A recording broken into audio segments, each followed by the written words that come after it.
The Gospel according to St. John, chapter 12. Then Jesus 6 days before the Passover came to Bethany, where Lazarus was, which had been dead, whom he raised from the dead. There they made him a supper, and Martha served. But Lazarus was one of them that sat at the table with him. Then took Mary a pound of ointment of spikenard, very costly, and anointed the feet of Jesus, and wiped his feet with her hair. And the house was filled with the odor of the ointment. Then saith one of his disciples, Judas Iscariot, Simon's son, which should betray him, Why was not this ointment sold for 300 pence and given to the poor? This he said, not that he cared for the poor, but because he was a thief, and had the bag, and bare what was put therein. Then said Jesus, Let her alone. Against the day of my burying hath she kept this. For the poor always ye have with you, but me ye have not always. Much people of the Jews therefore knew that he was there, and they came not for Jesus' sake only, but that they might see Lazarus also, whom he had raised from the dead. But the chief priests consulted that they might put Lazarus also to death, because that by reason of him many of the Jews went away and believed on Jesus.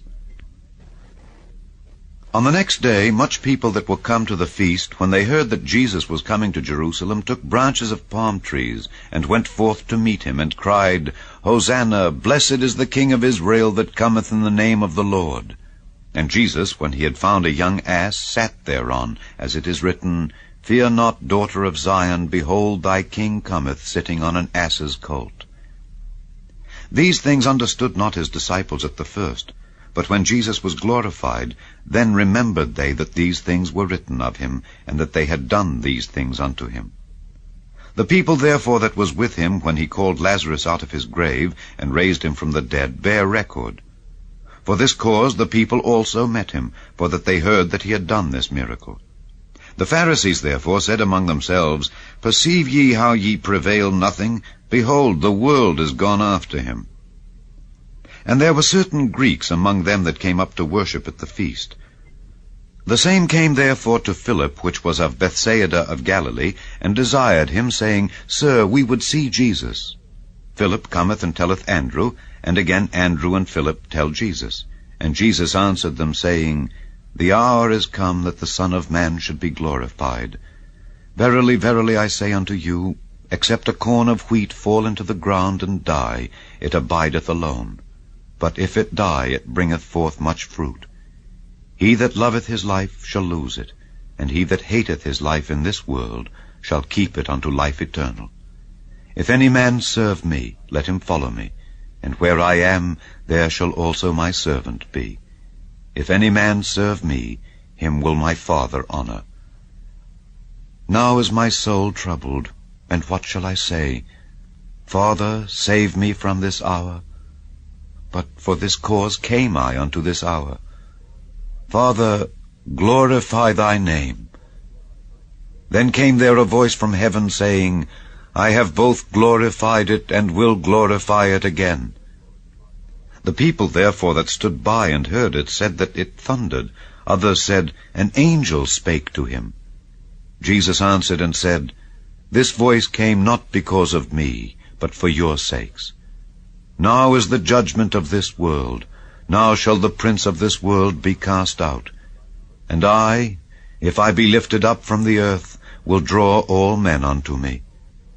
This he said, signifying what death he should die. The people answered him, We have heard out of the law that Christ abideth forever. And how sayest thou, the Son of Man must be lifted up? Who is this Son of Man? Then Jesus said unto them, Yet a little while is the light with you. Walk while ye have the light, lest darkness come upon you.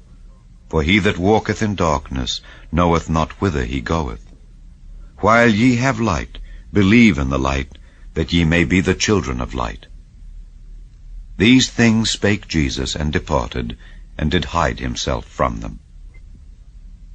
But though he had done so many miracles before them, yet they believed not on him, that the saying of Esaias the prophet might be fulfilled, which he spake, Lord, who hath believed our report, and to whom hath the arm of the Lord been revealed? Therefore they could not believe, because that Esaias said again, He hath blinded their eyes and hardened their heart, that they should not see with their eyes, nor understand with their heart, and be converted, and I should heal them. These things said Esaias, when he saw his glory, and spake of him. Nevertheless, among the chief rulers also many believed on him, but because of the Pharisees they did not confess him, lest they should be put out of the synagogue, for they loved the praise of men more than the praise of God. Jesus cried and said, He that believeth on me believeth not on me, but on him that sent me. And he that seeth me seeth him that sent me. I am come a light into the world, that whosoever believeth on me should not abide in darkness. And if any man hear my words and believe not, I judge him not. For I came not to judge the world, but to save the world. He that rejecteth me and receiveth not my words hath one that judgeth him. The word that I have spoken, the same shall judge him in the last day. For I have not spoken of myself, but the Father which sent me, he gave me a commandment what I should say and what I should speak. And I know that his commandment is life everlasting. Whatsoever I speak, therefore, even as the Father said unto me, so I speak.